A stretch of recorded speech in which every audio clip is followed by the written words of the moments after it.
पाटबंधारे येथील अनेक अभियंत्यांचं कार्यालय सील, थकबाकीमुळे महापालिकेची कडक कारवाई। ठाणे महानगरपालिकेनं कळवा येथील पाटबंधारे कार्यालयावर थेट कारवाई करत संबंधित विभागाच्या अभियंत्यांचं कार्यालय सील केले। जलसंपदा विभागातील विविध कार्यालयांकडून लाखोंचा मालमत्ता कर थकबाकी असल्यानं ही कारवाई करण्यात आली आहे। यामध्ये जलसंपदा, मृदू व सर्वेक्षण, घाटघर, जलविद्युत विभाग, पाटबंधारे, जलगुणवत्ता प्रयोगशाळा, जलसंधारण अशा सर्व विभागांचे मिळून तब्बल एकूण 53 लाख रुपयांचा कर थकबाकी असल्याने ही कारवाई महापालिकेनं केली। वारंवार नोटिसा देऊनही प्रतिसाद न मिळाल्यानं अखेर महापालिकेनं कठोर पावलं उचलले, असं यावेळी कळवा प्रभाग समिती सहाय्यक आयुक्त ललिता जाधव यांनी सांगितलं। विशेष म्हणजे सरकारी कार्यालयानेच कर न भरल्यानं प्रशासनाची नाचक्की झाली असून ही कारवाई सध्या ठाण्यात चर्चेचा विषय ठरत आहे। कोणकोणत्या विभागामध्ये कारवाई आज या ठिकाणी केलेली आहे आणि किती रुपयाचा दंड या ठिकाणी नेमका थकबाकीत होता? कळवा प्रभाग समिती अंतर्गत पाटबंधारे विभागातील जलसंपदा विभाग आणि इतर 5 जे डिपार्टमेंट्स आहेत त्यांच्याकडे 54 लाखाची थकबाकी असलेली आहे मालमत्ता कराची। आणि आम्ही गेले 5-7 वर्ष ह्या विभागाला आम्ही जप्ती आणि ह्या सगळ्याच्या नोटिसा देऊनही त्यांनी न भरल्याने आज ही 5ही जे डिपार्टमेंट्स आहेत त्यांना अटकावणी केलेली आहे।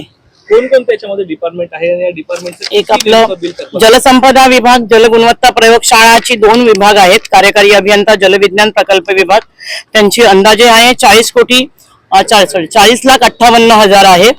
त्यानंतर पाटबंधारे विभाग कार्यकारी अभियंता आहे, त्यांची 2,57,000 आहे।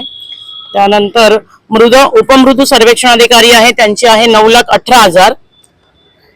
कार्यकारी अभियंता घाटघर जलविद्युत विभाग आहे, त्यांची आहे 1,15,000 रुपये। आणि जिल्हा जलसंवर्धन अधिकारी त्यांची आहे 55,000। अशा ह्या 6 ते 7 डिपार्टमेंटची आम्ही जी काही थकबाकी आहे ती वसूल करण्यासाठी आज त्यांची जी काही कार्यालय आहेत त्यांना आम्ही अटकावणी केलेली आहे। यापूर्वी त्यांना आम्ही 3 दिवस नोटीस की थकबाकी आहे तुम्ही भरून द्या, त्यानंतर जप्तीचे नोटीस दिलेले आहेत, वॉरंट्स दिलेले आहेत, सगळं देऊनही त्यांनी कुठल्याही प्रकारचा प्रतिसाद न दिल्याने आज त्यांची कार्यालय आम्ही अटकावणी केलेली आहे। काय वाटतं हे कार्यालय बंद केल्याने काय नेमक्या अडचणी उद्भवू शकतात? त्यांना ते कार्यालय बंद केल्याने त्यांचं कार्य म्हणजे जे काही कार्य चालतं आहे ऑफिसेसचे ते बंद होऊन रेग्युलर जी चालू आहे कार्यालय तिथे त्यांना अडथळा होऊ शकतो आणि त्याचे आमचे पैसे हे वसूल होऊ शकतात मालमत्ता करायचे। कमीत कमी 5 ते 7 वर्षापासून त्यांच्या ह्या थकबाक्या बाकी आहे।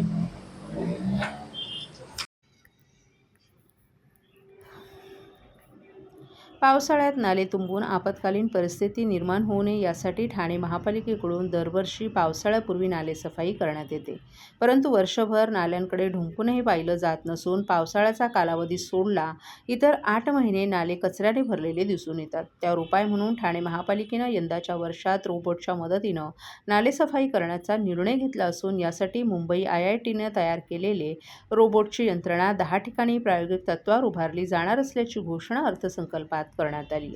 ठाणे महापालिका क्षेत्रात सुमारे 300 किलोमीटर लांबीचे नाले आहेत। शहराच्या विविध भागातून हे नाले जातात आणि ते खाडीला येऊन मिळतात। शहरातील नाल्यांमध्ये कचरा फेकण्याचे प्रकार गेल्या काही वर्षांपासून वाढू लागले, यामुळे शहरातील नाले कचऱ्याने भरलेले दिसून येतात। या कचऱ्यामुळे पावसाचं पाणी तुंबून आपत्कालीन परिस्थिती निर्माण होऊ नये यासाठी पालिकेकडून नाल्यांची पावसाळ्यापूर्वी साफसफाई करण्यात येते। वर्षभरात एकदाच नाले सफाई करण्यात येते, यानंतर नाल्यांच्या सफाईकडे दुर्लक्ष होतं। मध्यंतरी वर्षातून 2दा नालेसफाई सुरू करण्यात आली होती, मात्र 2च वर्षात ही पद्धत बंद करण्यात आली। शहरातील नाल्यातील कचरा साफ करण्यासाठी मनुष्यबळाचा वापर करण्यात येतो, यानंतरही सफाई योग्य प्रकारे होत नाही। त्यावर तोडगा म्हणून महापालिकेनं महत्त्वाचं पाऊल उचलले। शहरातून वाहणाऱ्या नाल्यांमध्ये साचणारा प्लास्टिक आणि तरंगता कचरा काढण्यासाठी विशेष यंत्रणा म्हणजेच रोबोटची मदत घेण्याचा निर्णय घेण्यात आलाय। त्यानुसार शहरातील तसंच खाडी मुखालगत अशा एकूण 10 ठिकाणी मुंबई IITनं विकसित केलेली पेटंट प्राप्त प्रणाली बसवण्यात येणार असून ही प्रणाली नाल्यातून वाहून येणारा प्लास्टिकचा कचरा अडवून तो वेगळा करण्याचं काम करणार आहे। सर्व नागरिकांना आवाहन करण्यात येत आहे की सध्या डासांमार्फत पसरणाऱ्या डेंग्यू या आजाराचा प्रसार रोखण्यासाठी प्रत्येकाने पुढील प्रमाणे कार्यवाही करावी। डेंग्यू आजार एडिस इजिप्ती हा डास चावल्याने होतो। या डासांची पैदास साचलेल्या किंवा साचवलेल्या स्वच्छ पाण्यामध्ये होते. 8 दिवसांपेक्षा जास्त दिवस पाणी उघडे व साचून राहिल्यास त्यात डास अंडी घालतात. अंड्यांच्या अळ्या तयार होऊन पुढे डास तयार होतात. यासाठी आपल्या घरातील पाणी साठे, उदाहरणार्थ बॅरल्स, पिंपे, टाक्या, हौद, रांजणे इत्यादी दर आठवड्याला रिकामे करून घासून पुसून कोरडे करून पुन्हा भरावे. 1 दिवस कोरडा दिवस म्हणून पाळावा. पाणी साठ्यांना घट्ट झाकणे बसवावीत किंवा जुनी साडी, चादर, धोतर यांनी बांधून झाकून ठेवावीत, म्हणजे डास त्यात जाऊन अंडी घालणार नाहीत. घराच्या गच्चीवर, आजूबाजूला, अंगणात कोठेही पाणी साचू देऊ नये. भंगार सामान उघड्यावर टाकू नये. उदाहरणार्थ टायर्स, प्लास्टिक सामान, कुंड्या, टाकाऊ वस्तू इत्यादी. अशा सामानात पावसाचे पाणी साठून त्यात डेंग्यूच्या डासांची पैदास होते. घरातील कूलर्स, फ्रीजच्या पाठीमागील ट्रे हे देखील वेळोवेळी कोरडे करावेत. लक्षात ठेवा, नुसत्या फवारणीने डास घनता कमी होत नाही, तर त्यासाठी डास पैदास ठिकाणे नष्ट करणे ही आपल्या सर्वांची जबाबदारी आहे. कोणताही ताप अंगावर न काढता जवळच्या शासकीय रुग्णालयात मोफत औषधोपचार घ्या. अशा प्रकारे नागरिकांनी सहकार्य केल्यास डेंग्यूचा प्रसार रोखणे सहज शक्य आहे.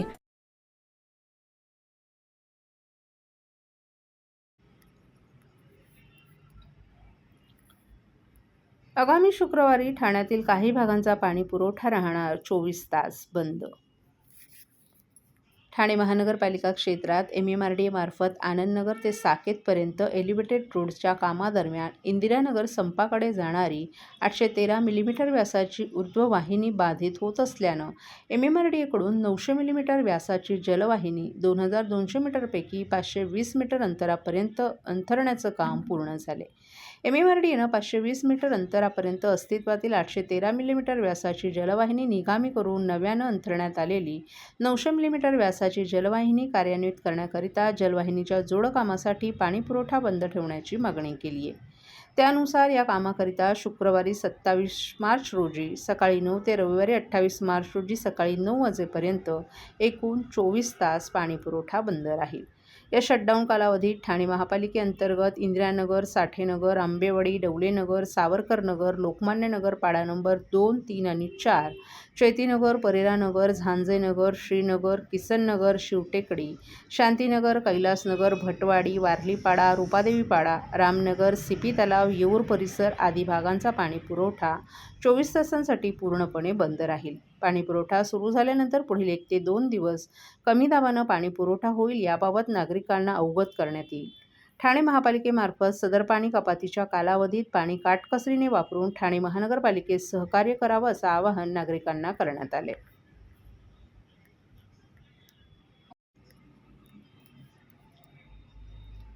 शहरातील प्रदूषणात घट व्हावी या उद्देशातून शहरातील महामार्गांच्या रस्त्यांलगत तसंच दुभाजकांमध्ये बांबूंची लागवड करण्याचा निर्णय ठाणे महापालिकेच्या वृक्ष प्राधिकरण विभागानं घेतला आहे. या उपक्रमाची तरतूद ठाणे महापालिका अर्थसंकल्प 2026-27 मध्ये करण्यात आली असून या कामाला काही ठिकाणी सुरुवातही झाली आहे. बांबू लागवडीमुळे हवेतील गुणवत्ता सुधारण्यासह ध्वनी प्रदूषण नियंत्रण राहण्यासही मदत होते. या पार्श्वभूमीवर ठाणे महापालिकेनं 2026-27च्या वर्षात बांबू प्रजातीची 50,000 झाडे लावण्याचा निर्णय घेतलाय. या उपक्रमाची तरतूद यंदाच्या अर्थसंकल्पात करण्यात आली आहे. प्रत्यक्षात या बांबू लागवडीला शहरात सुरुवात झाली आहे. आतकोली येथील घनकचरा व्यवस्थापन प्रकल्प परिसरात बांबू प्रजातीच्या 5,000 झाडांची लागवड करण्यात आली आहे.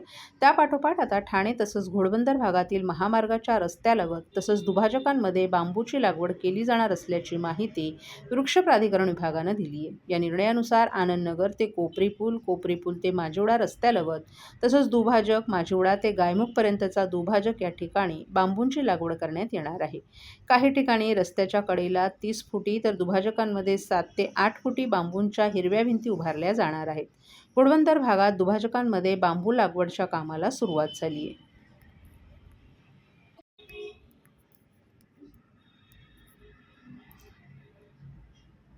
ठाणे महापालिकेत 10 वर्षात शेकडो कोटींचा घोटाळा, उच्चस्तरीय चौकशीची आमदार संजय केळकर यांची मागणी.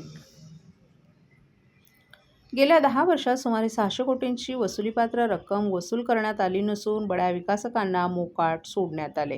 महापालिकेला देण्यात आलेल्या 10,000 कोटींचा निधी वापरताना अनियमितता झाली आहे, तर महापालिकेच्या सुमारे 15,000 कोटींच्या स्थावर मालमत्ता असून ठराविक व्यक्ती आणि संस्थांना नाममात्र 1 रुपया भाड्यानं देऊन मोठा भ्रष्टाचार केल्याचा आरोप आमदार संजय केळकर यांनी केला आहे. ठाणे महापालिकेच्या कारभाराची उच्चस्तरीय चौकशी करण्याची त्यांनी मागणी केली आहे. एकत्रित प्रस्तावावर विधानसभेत चर्चा करताना आमदार संजय केळकर यांनी ठाणे महापालिकेत गेल्या 10 वर्षात झालेला भ्रष्टाचार आकडेवारीनिशी उघडकीस आणत महापालिकेची उच्चस्तरीय चौकशीची मागणी केली आहे. 2021 ते 2025 या काळात केंद्र आणि राज्याच्या विविध योजनांमधून महापालिकेला 10,000 कोटी प्राप्त झाले, तर 2,500 कोटींचा खर्च कसा झाला याचं उत्तर महापालिकेला देता आलं नाही. अनेक वेळा मागणीनंतर 3 वर्षांचं ऑडिट करण्यात आलं, परंतु ते अपूर्ण असल्याचा आरोपही केळकर यांनी केला. एकीकडे विकास कामं करण्यासाठी तिजोरीत पैसे नसल्याचं सांगून महापालिकेनं परिवहन सेवेसाठी शासनाकडे 364 कोटींची मागणी केली आहे, तर दुसरीकडे मात्र तब्बल 600 कोटी रुपये वसुलीपात्र रक्कम वसूल न करता बड्या विकासकांना मोकाट सोडले.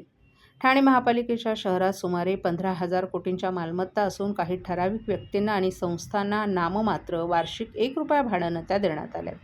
या मालमत्ता महापालिकेच्या उत्पन्नाचा एक महत्त्वाचा स्रोत असताना त्याचा वापर तिसराच व्यक्ती करत असून लाखो रुपये कमवत असल्याचा आरोपही केळकर यांनी करून या विभागाची श्वेतपत्रिका काढण्याची त्यांनी मागणी केली. विकासकांनी वाढीव FSIच्या बदल्यात म्हाडाला देण्याच्या सदनिका देखील बेकायदेशीरपणे विकल्या आहेत, परंतु म्हाडा आणि महापालिकेकडून संबंधित सर्व विकासकांवर गुन्हे दाखल करण्यात आले नाहीत. DDR कार्यालय दालनमुक्त करून डीम्ड कन्व्हिन्सचा प्रश्न सोडवण्यात यावा, मिनी क्लस्टर योजना राबवण्यात याव्यात, वायुसेना स्थानक असलेल्या यूर आणि कोलशेत येथील बेकायदेशीर बांधकामांवर कारवाई करण्यात यावी, कंत्राटी कामगारांना किमान वेतन, विमा आदी सुविधा देण्यात याव्यात, बंद कंपन्यातील शेकडो कामगारांना थकीत देणी मिळण्यासंदर्भात ठोस धोरण, कोपरी येथे रहिवाशांची 5 कोटी रुपयांचे भाडे थकवणाऱ्या विकासकावर कारवाई करणं, घोडबंदर येथील पाणी टंचाई, सेवा रस्ता मुख्य रस्त्याला जोडून रहिवाशांवर होणारा अन्याय आदी विषयांवरही केळकर यांनी भाष्य करत नागरिकांना दिलासा देण्याची मागणी केली आहे.